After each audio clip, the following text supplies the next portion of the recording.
How many of you have ever been on a roller coaster? Well, I'm from Florida. This is roller coaster heaven, okay? Florida, we've got Disney World, we've got Epcot, we've got Busch Gardens, we've got Boardwalk and Baseball. What else have we got? We've got lots and lots of roller coasters. And I don't know about you, but what excites me about a roller coaster is the up and the down, right? It's the higher you go, the better it feels. And the faster you drop, the more exciting it is when you shoot back up again. Let's suppose that Donald Trump, well, he's broke now. Let's assume he wasn't. What goes around comes around, huh? But let's assume when he had all that money that he built this huge, huge roller coaster. And this roller coaster was a mile in each direction, and it was 10 feet off the ground. And you stood in line for 2 hours to get on it. When you got on it, you sat down, you go, oh, I'm so excited. And you put the little lock down. They say, everybody please hold on, we're leaving the station now. And then it starts. And you're thinking, oh my gosh, this is it. This is the part of life. We're going to start going up now. We're start going up. And you just keep going. And this goes for an entire mile in the left direction. And you come around that corner thing, and this is it. This is the part where we go way up. And you're going back the other direction now, another mile. And it comes back around, they go, please get out the left side and take your purses and bags with you. Would you be going, yeah, let's do that again. Right? Forget it. No roller coaster is any fun if it doesn't have ups and downs. And let me tell you, that's why we're in life. Because life has ups and downs. How many of you, the pre-existence, I know you remember this, how many of you, if they said, you're going to go there, you're going to have no problems, you're going to have no excitement, and you're going to achieve no goals, but you're going to have no depression, let's do it. Forget it. You'd stay there. You say, well, you know, I don't know, let's see here, it's almost time for Wayne's World, maybe I'll just hang around here. Wayne's World! Wayne's World!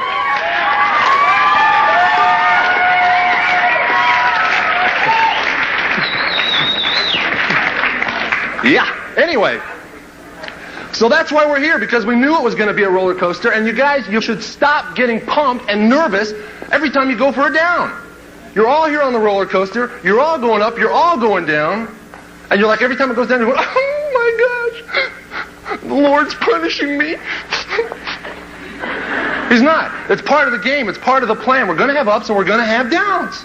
That's why we're here. Let me just give you an example of what an up and a down is. I'd like to be able to pull something out of your personal life and embarrass you, but I don't know any of you because I'm from Florida, so I'll have to pull it out of my life, so just bear with me and don't laugh too much. Now, my family converted to the church when I was about this tall, which was first grade. Don't laugh at my life. No, I was first grade. I had a little brother who was in kindergarten. He's now on a mission in Hawaii. Anyway, I'm in first grade. My brother's in kindergarten, and we have a little sister who was just like 3 years old. And we're converts to the church. You know you have to be a member of the church for 1 year before you can go to the temple, right? To be sealed for time and all eternity. So we'd gone for 1 year. It was that exciting time. There was this couple who brought our family into the church who said, we'll take you to the temple. Now this time we were living in Phoenix, Arizona. I like Phoenix. Not. Speak there. No, this was when you guys were still probably in grade school. But we went to the L.A. temple, all right? We drove from Phoenix. We wanted to go to the L.A. temple to be sealed. Now at this time, I don't know how well developed Arizona and California is. But at that time, there was a long stretch of drive. You go across desert land. Now, this couple that took us, you have to understand, we went in a station wagon. Get a visual picture here, okay? All right? We're in a station wagon. It's a pretty old beater, but it runs. There's no air conditioning. In the front seat of the station wagon, here, we're facing this way so you can get a cool visual picture, all right?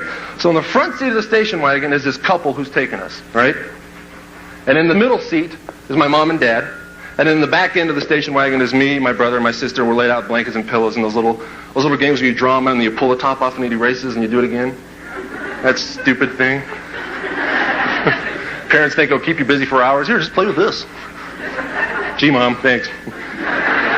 Anyway, so this is the station wagon we're in. And we're cruising across from Phoenix to L.A. It's the middle of August.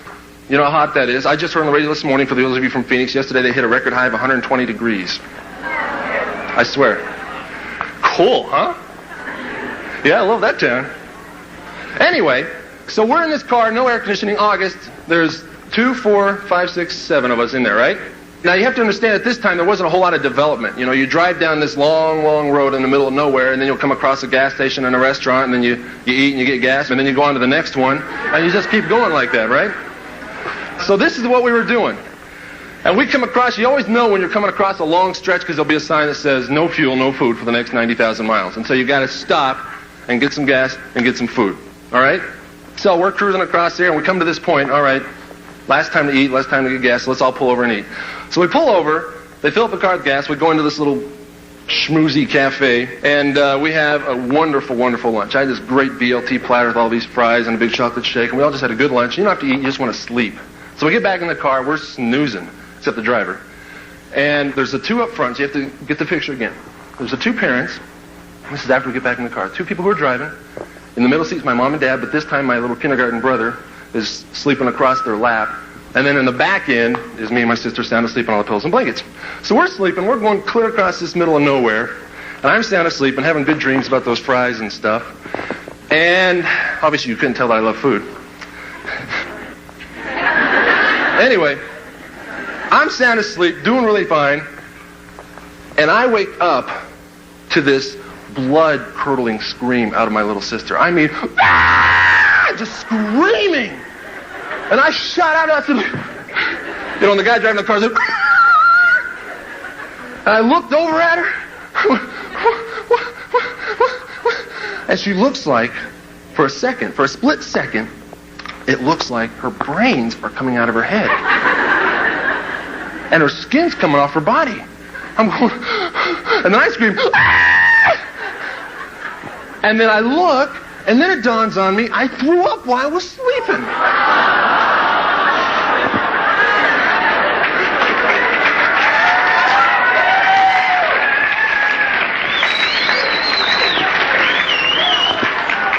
But this was no just ordinary spit, okay? It was in her hair and her ears and her eyelashes, and it was... So anyway, so we are driving down the road, screaming, the stuff's on the blankets and pillows and us. And my mom's looking back going, oh my gosh, pull over the car. So we pull over the car. You've never seen adults pile out of a car so fast. They were out that car. They run around to the back end of the station wagon, they open it up, and they're all backing up and going, ooh. My dad, I mean, he's a big boy. He's a wimp when it comes to that stuff. He's over in the ditch, you know, checking out the grass. So they all stand there looking at us going, what are we going to do? We're another 58 miles to the next stop in the middle of the desert. It's still probably 110,000 degrees outside, and these kids are soaked in their lunch.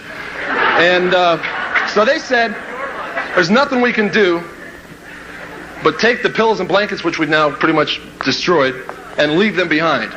And just let the kids sit in the back, and we'll just go to the next stop. Whew. So that was a nice long 58 miles, I got to tell you. The wind's blowing, so it's baking everything in, you know, it's hot. In the front seat of the station wagon is that couple, my mom and dad, and my little brother. Seriously, they're all up in the very front. Nobody's in the back end of the station wagon. The windows are down. My mom's out like a dog, letting the wind blow. And we got to the gas station. We got there, we pulled in. There's no showers or anything, so I just had to take my sister under the sink, you know, and do one of these deals. And we changed our clothes and stuff, and they cleaned out to the back of the car. And this was a point where here we are, right? We're heading for a temple trip. Our roller coaster's up. All of a sudden, Troy spits. We're down. The roller coaster's down. Now, what was supposed to be an incredibly spiritual experience to the temple was not. We ended up spending about 2.5 hours at this station. The gas station guy, he was laughing his little head off. And finally got it cleaned up, got back in the car. Nobody would sit next to me, I don't know why. And we said a prayer and said, okay, let's make the rest of this trip worth it. We're already out in the middle of nowhere, halfway to LA. And we did.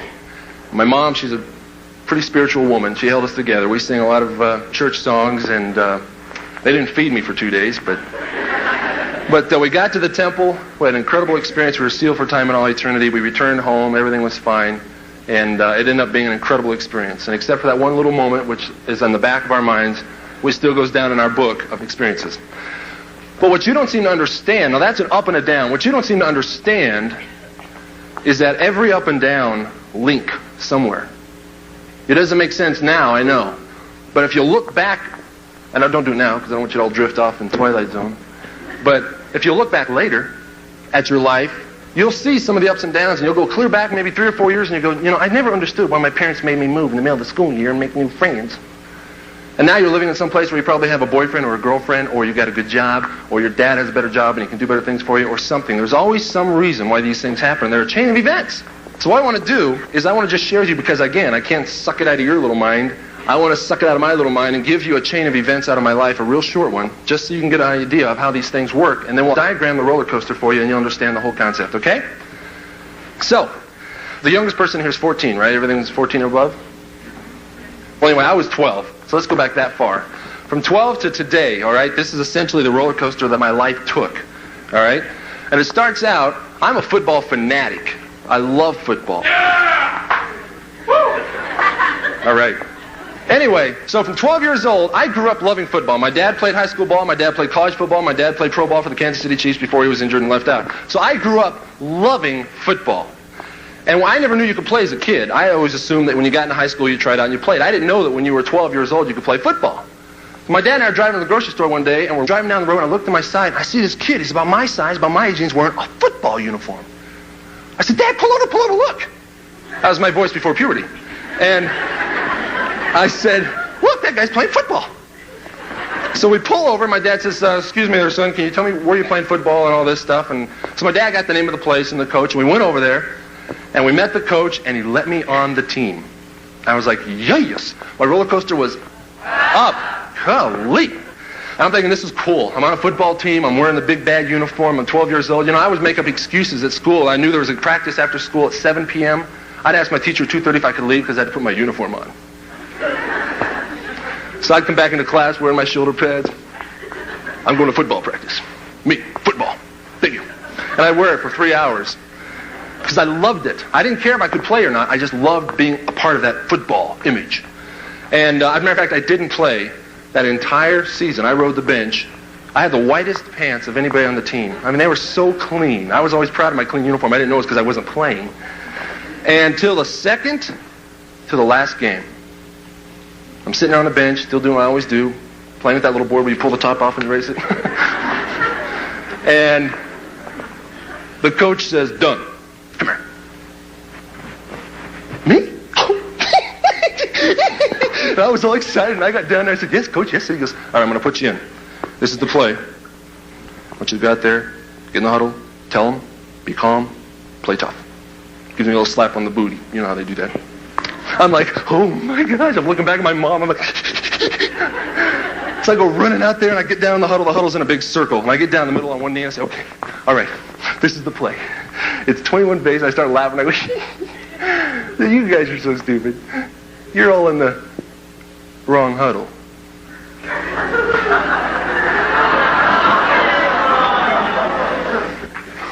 My first play, I was in the wrong huddle.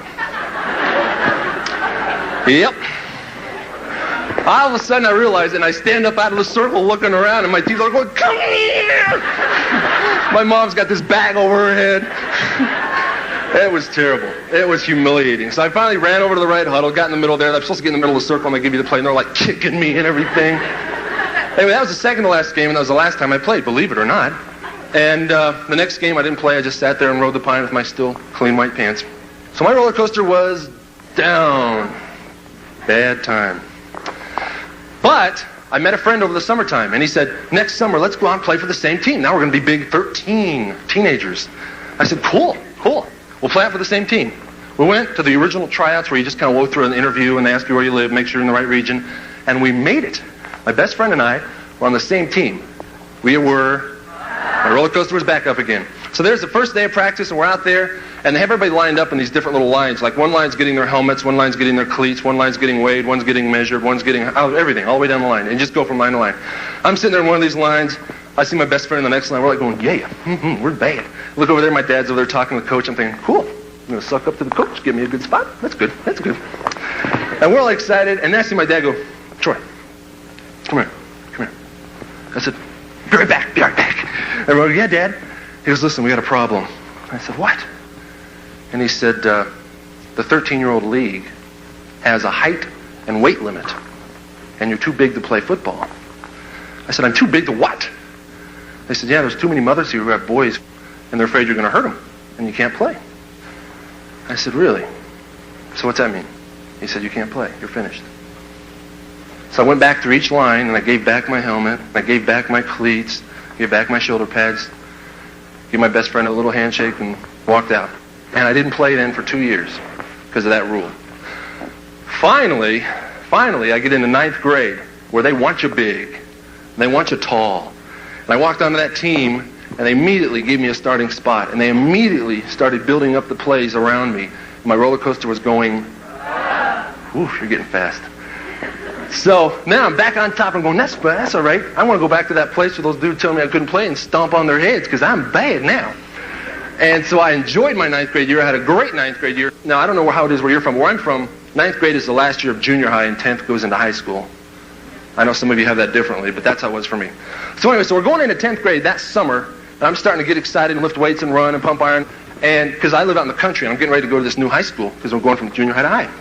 One day, a new kid moves into our church, and he goes to the city high school, which is big. And he plays football, and he's big. And he said, hey, won't you come work out with me this summer at the big weight room? I said, all right. So I start traveling in from out of town to go to this big city high school weight room with him during the summertime. Over the summer, I met the head coach of the big city high school. He said, hi there, what's your name? I said, I'm Troy Dunn. And he said, glad to meet you, son. Oh, well, how old are you? I said, I'm going to be a sophomore. He said, well, you're pretty big. I said, well, thank you. He said, why don't you come play for our team? I said, well, I can't. I live out there in the country. He goes, what if I can work it out? I can transfer your paperwork and get you into this school. I said, well, what would the benefit be there? He said, well, you'll play a lot, and you'll probably get a better football scholarship because we're a big high school, and the big colleges come visit us. I said, I'm there. So I went back, told my mom and dad. They supported it 100%, put me through there, got to high school my sophomore year, killer year. Great year. Halfway through it, I'm still a starter on the JV team, and they make an announcement one day after practice. All right, everybody be in the locker room in 20 minutes because we're going to announce the junior varsity players who are going to move up to the varsity team. I'm like, oh yeah, gee, I wonder who that'll be. So I'm pumped, I'm excited. We get there. As we're walking into the meeting, the coach stops me and he pulls me outside and he goes, just, by the way, I just want to tell you something before we go into the meeting, that when you transfer schools, you have to have a 1-year ineligibility for varsity. I said, you gotta be kidding me. He said, no, I'm sorry, I don't know if I told you that beginning or not, but that's the way it goes. Maybe next year. I went, maybe next year? Maybe next year, no? So my roller coaster was down. I thought, this is it, man. This is weak. So I got ready. I said, that's it. Next year is going to be a killer year for me. So I started running over the summer and lifting weights and doing more of everything and getting ready. And going into the junior year, it was an incredible year. I had the best year I've ever had, bar none. The best year of football I ever had, my junior year of high school. I was a fullback, believe it or not. You guys who play football, I ran a 4.7 40, believe it or not. And behind me was our tailback, Lydell Carr. Does anybody know Lydell Carr? You guys should, from Arizona. He plays for the Phoenix Cardinals now. But anyway, he was in my high school. He was our tailback. He was a senior, and I was a junior. Anytime you have a senior on the team who's incredible, and all the colleges are recruiting him, guess what they do? They go, he's just an amazing running back. Who's blocking for him? And they go, that big white boy right there, Troy Dunn. So then all of a sudden, the recruiting comes down on me. And now I'm getting all the exposure. And so my junior year, I was already hearing from over 37 colleges my junior year. I was going, this is incredible. My high school coach, of course, anytime you get recruiting, he likes you too, because then he wants all the colleges to like him. So he said, I'll tell you what we're going to do next year. I had a great junior year. We ended it. We were state champions and all-state runner-up for me. And he says, this summer, I want you to work out with me personally. This is my head coach talking to me. And he said, we're going to redesign our offense. You guys, any of you familiar with the old Washington Redskin offense? Was John Riggins, the one guy in the back? He said, we're going to do a John Riggins offense. We're going to have you in the back, and most of the running is going to be built around you. It's going to be your offense. What was my roller coaster? Man, was it up. I was going, gee, yeah. So I was pumped. I was ready. This is what I've been working out for years. All those times I was told I couldn't play. I was too big to play. I rode the bench. I was in the wrong huddle. All these things built up, and here it was time for me to have my big senior year. And I was going to go out there and be the star. So here it is. I work out all summer. I'm ready. I'm primed. I'm pumped. First day, you know what 2 days are? 2 days when you have 2 practices a day until school starts. And they're killer practices. They're tough, but they make you into a man. So there we are, first day, 2 days. I'm kind of walking around. You know, my head's a little too big. Bigger than it should be. I'm seeing all these little sophomores are all going, oh my gosh, all these seniors are so big. I'm like going, hey sophomore, how you doing? Glad you could see me. Yeah. Just walking around, having a good time. Coach says, all right, let's line up for the dummy drills. You know what that is? It's where you lay down these big dummy pads, and you got to go through them like this, and you got to go backwards again, and then you got to go sideways. You do all these drills to these dummies. I am a pro at this. I did this all summer long. I was in the middle of state all by myself. I could do it anyway. I could do one leg, one arm. I could do them anyway. So the day comes, he says, let's go through those dummy drills. So we're going through those dummy drills, and I'm rolling, and I'm checking. I can see all the sophomores are watching me going, man, look how he does it. Like, boom, boom, boom, boom, boom. Boom, boom, boom, boom, boom. I trip over this bag, boom, shatter my right foot. That fast. It rolled underneath me, my entire body collapsed on it, and the next guy in line fell on top of me, and the right side of my foot just went into powder. The bone just crushed. My roller coaster was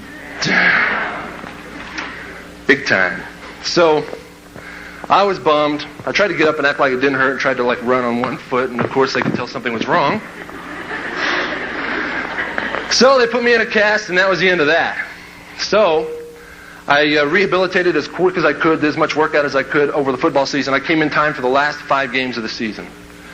Was able to come back, wasn't quite as fast, wasn't quite as strong, but was able to get some recruiting. Anyway, ended up going to Pittsburgh State University on a football scholarship and get paid to play football. So once again, my roller coaster went. Okay, maybe not as high as I wanted, but it went back up. So there I was in college. Roller coasters up. Bear with me now. We're getting through this roller coaster. Things are going well. I don't know how many of you are getting ready to go through any recruiting in any sports, but if you are, we need to talk on a one-on-one basis because I got to prepare you for some stuff. There are a lot of promises and a lot of guarantees that were made to me going into college as an athlete that when I got there didn't exist.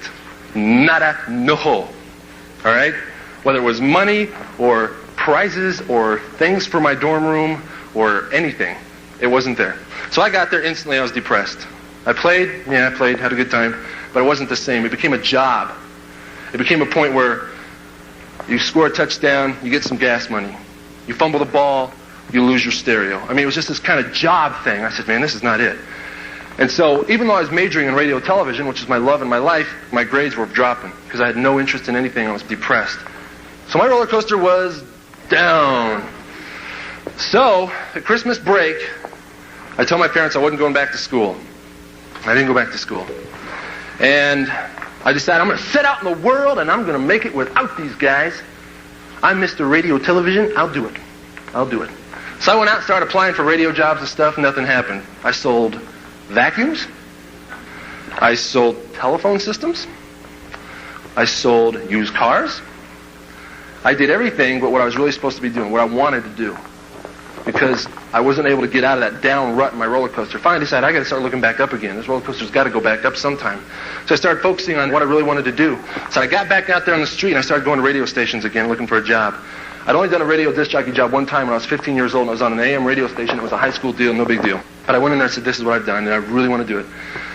They gave me a great job at a top 40 radio station outside of Kansas City. Anybody from Kansas City? Killer. V100.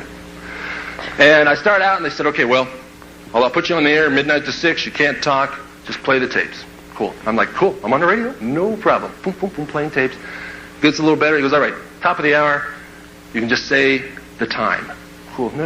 It's 5 o'clock. Boom, Then he goes, okay, you can say the call letters and the time. It's V100 and it's 5 o'clock. He says, okay, now you can throw in your name. This is like weeks. Hi, I'm Troy Dunn. This is V100 and it's 5 o'clock. Finally, he says, well, you can just cut loose. And I had a great time. Hi, I'm Troy Dunn. This is V100. We're going to keep this 100,000 watt needle shaker bouncing. The nights are cool. The women are hot. And we've got the hot ones. Here's a brand new one from Madonna. And they all knew Hot 105.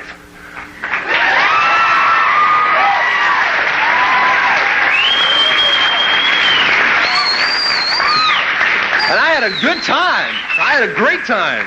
I said, this is what it's all about. Radio. This is my life. I want to do this forever. And I was at the time I was in the young men's presidency of our ward, and one of the priests in our ward worked for Domino's Pizza. And he calls up one night and says, dude, I'll bring you a free pizza if you let me hang out in the station. I said, okay, no problem. So he brings me a pizza. He comes in. I'm showing him around the station. I'm on the air. And the request lines are ringing. You know, those ones you guys call. Hey, can you play a song? I get so tired of that. I gotta talk to you about that sometime too. But anyway, so all the lights are ringing and I'm fixing to go on the air and introduce the songs. So I just said to my friend, I said, Matt, listen, go ahead and pick up that phone and just say V100, what can I play for you? Because I gotta go on the air. He said, cool. He was all excited, you know.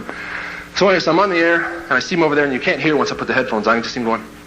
So I finished the song. I go, who is it? He goes, it's your boss. He wants to know why I'm answering the phone. I said, oh man. Because we have this like really strict security problem with the radio station because too many freakos are out there that want to mess up DJs. You know, I got beat up twice as a disc jockey for telling Oklahoma Sooner jokes. So there's incredibly tight security. So Mike Boss gets on and starts screaming and ranting and raving and getting all upset. And I'm like, he goes, my church. He said, it's Pete. All right, I'll see you then. And he comes down to the station, wrecks the door open, comes in screaming. DJs have big egos anyway. And he comes in, and I'm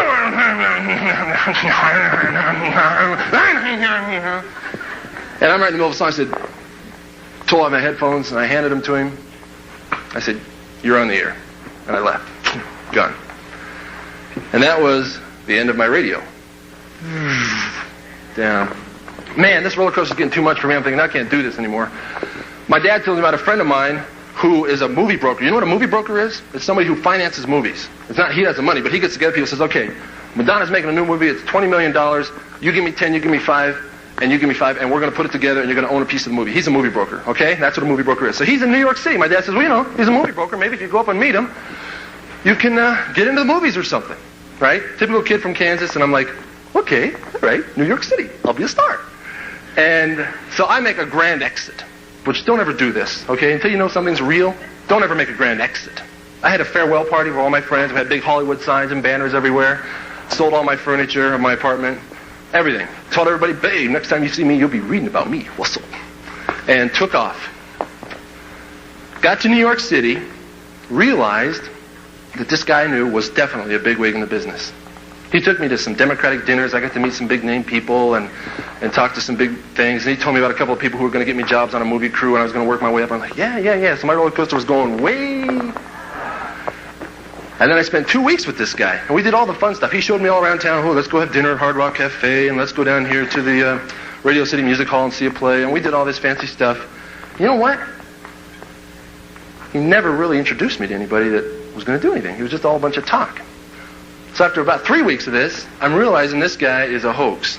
He's just somebody that wants to look big who isn't. He wasn't even a movie broker. He was a movie broker agent, which is way down here near Pond-Scum. So I got back on an airplane and flew back home to all my friends that I'd made the big grand exit. So my roller coaster was down. Walked into my apartment that night, same night that I arrived.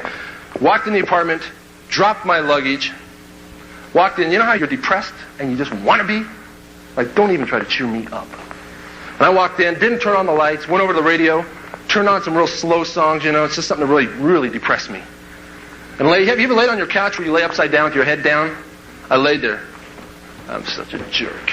Just so bummed. So bummed. All of a sudden it said to me, okay, I remembered a quote that my mom told me one time, and you remember this because it's very simple, and it'll save you a trip to New York City, all right? The quote is, bloom where you stand. You know what that means? Do what you can with what you got. Quit trying to go somewhere else and think somebody else is going to help you do it. Do it for yourself with what you've got. No excuses. So I said, okay, fine. What do I want to do? If I could do anything, what would I do? And I got up, I flipped on the light, I pulled out a yellow legal pad. I said, if I could do anything, I'd have my own television show. I said, okay. So I called it Video Splash, music video show, which is now in syndication, but it wasn't then. And I sat down and said, if I made a music video show, I want to keep my LDS standards, so I can't play certain videos. But I want it to still be fun. I still want to do some hot backstage interviews, and I want to meet the pros and make it look great. So I got up the next morning, opened up the yellow pages. There's 3 phone numbers in the phone book if you look under television broadcasting. ABC, CBS, and NBC, the local affiliates. I called ABC. I said, hi, my name is Troy Dunn. I was a radio disc jockey, but I have an idea for a great television show. He said, sorry, we don't have the budget for it. Ping! Call up CBS. He said, okay, hi, my name is Troy Dunn. I was a former radio disc jockey, and I have a great idea for a new television show. I'm sorry, but we play to an older crowd, and you sound too young and too hyper for us. Thank you. Goodbye. Call up NBC. Same thing. Hi, my name is Troy Dunn. I'm a former radio disc jockey, and I have a great idea for a hot television show. He said, why don't you come in and talk to me? I thought I was ready to go. Oh, thanks anyway. Really? Okay. oh my gosh, I got all my notes together, piled them up, jumped in the car, drove out there to the station. I said, here's what I want to do. Here's how I picture it looking. Here's how I think it should be. I think we should do this and this and this and this. What do you think? He goes, well, first of all, I think you have absolutely no knowledge of television. I've never heard anybody talk about so many things they know nothing about. I'm like going, all right. Okay, thank you very much. He goes, but I appreciate your enthusiasm and your energy level. I think I can guide that for you. So to make a long story short, he financed the entire television show. We went on the air. It was #1 in its time slot. Pepsi-Cola sponsored the show. We did backstage interviews with, I don't know if you know any of them now, but Duran Duran, Whitney Houston, the Jets, Phil Collins, and then some gross people. Poison and Rat. Jerks. Anyway, we did some killer things. We had an incredible time. The show was hot. He gave me a partner. You know why it was hot? It was not just my ideas. He gave me this guy who didn't have great ideas, but he had good technical ability. He could take something and say, I could say, okay, this is how I see it looking, and he could make it happen on the screen. And that's what he did. But you know what happened? As the show got more successful, and we got more successful, for some reason, our values started to separate. I was still thinking humble, you know, if I mess up, if I don't take the sacrament, if I don't fast, the Lord's going to take all this away, I got to keep on the straight and narrow. And he's like going, we got a limousine now, we're doing backstage interviews, we got every backstage ticket to any concert we want to go to, what can I do with these? So he starts using these things and abusing these things. Every time I wanted to use a limousine to go out and do a backstage interview, he was out with somebody who was below the drinking age, involved in immoral acts. Or he was trading his backstage concert tickets for drugs. And this show just kept getting worse and worse and worse. I'd be on the set, hosting the show, watching the videos come across the monitor and introducing them, all the ones I picked. All of a sudden this raunchy thing would come across. And I go, and it's too late. You know, I'm taping, I'm doing the show now, I got to do it. And we go through this crud video. And afterwards I go, what was that? He'd say, just want to catch you off guard. And the show started going down. And the ratings dropped. And he and I fought all the time. And finally we took it off the air. And I was finished. And my roller coaster was down. Right. So then, I took my girlfriend. I said, let's get married. My fiance. I baptized her. And we went to the temple. Atlanta temple. We got married. Got a great job offer in Miami, Florida. Went down there, became very, very good friends with this guy who I was working for, and he was helping me get into the business world and learn things. Now, he was like my mentor. I learned everything I could from this guy. He helped me get to where I was going. My roller coaster was way up. Yes. Temple marriage and a great job and out of Kansas. What more could a guy ask for? So, somewhere along the lines with this company, this guy that I was working for, this guy who was so successful, this guy that I was admiring and watching and learning from, I get a call one day that he went out behind a mall and shot himself in the head. And that he killed himself because he couldn't handle business anymore and didn't think that he had a future. Well, gee, I wonder where my future was invested. It was in this guy. So when he shot himself, my future died. So my wife and I said, we're out of here. Let's go to Fort Myers, because we heard there was a little business there we could buy for almost no money and build it. So we moved to Fort Myers with our roller coaster dragging bottom, thinking, I can't believe this. It's one thing after another. It's one thing after another. We get to Fort Myers, get this business. My parents come in on it as partners. We come together as a family. We start building this business. It starts getting more successful. I branch off from my father, and he takes his division, and I take my division, and things are going well. And our roller coaster's starting to climb, and it's starting to climb higher, and it's starting to get higher. And then I go in with a partner named Russ Whitney who does motivational seminars, and we get into doing motivational seminars, and my roller coaster starts climbing higher and higher. And then my wife gives birth to a beautiful baby boy. My roller coaster went way up there. And that is where my roller coaster is today. So what? I'm depressed because it's going to go down again? No. It's because I understand the pattern now, and I want you to understand the pattern, because this is what's going to make your life happy or sad, all right? Now, that's the roller coaster I've ridden from the last whatever years. You notice what it does? You know why it does that? I'll tell you why. There's three things. Remember these three things. If nothing else, remember these three things. Testimony, faith, endurance. Testimony, faith, endurance. Say it with me twice. Testimony, faith, endurance. Testimony, faith, endurance. Yes. Those three things make that roller coaster. Because you know what happens if you don't have those three things? You're all going, yeah, well, that's pretty mushy stuff we've heard all of our lives. That means a lot to me. Tell you what, if you don't use those three things, your life will continue to go like this. There is no roller coaster that goes down the line like that. You're either going up, pal, or you're going down. And those three things make that roller coaster go up. What are they? Yes. And you know why? I'll tell you why. Because let's imagine this. Get a visual picture here. We're in the top of an elevator shaft. No elevator, you're just in the shaft. And you start falling. It's about a 50-story building, all right? Before you get to about the 45th floor, you stick your arms out. And you stop. And you didn't fall all the way to the bottom. You know what that is? Strength. That's your testimony, your faith, and your endurance. And you start crawling yourself back up until you get back to the top. And you're thinking, boy, I built them muscles up, didn't I? And then the next time you slip down the elevator shaft, you only stop at 30 floors. And you're going, well, I was a little stronger than I was last time. Testimony, faith, and endurance.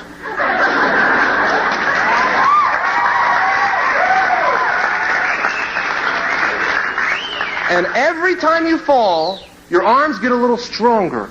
And you keep getting stronger, and you keep stopping a little quicker and climbing yourself up. And then guess what happens? See, every time your testimony, faith, and endurance gets stronger, the place you fall isn't quite as low. It just keeps getting higher. So you know what happens? If I take a ball and I hold this board, the bottom up higher, it just keeps bouncing higher. So the trick here is bring your bottom up. All right? Because every time the bottom comes up in the elevator shaft, you bounce back higher. And that's where your testimony, faith, and endurance come into effect. Build those three things, and your elevator will bounce back higher every time. And you know what that's called in the church?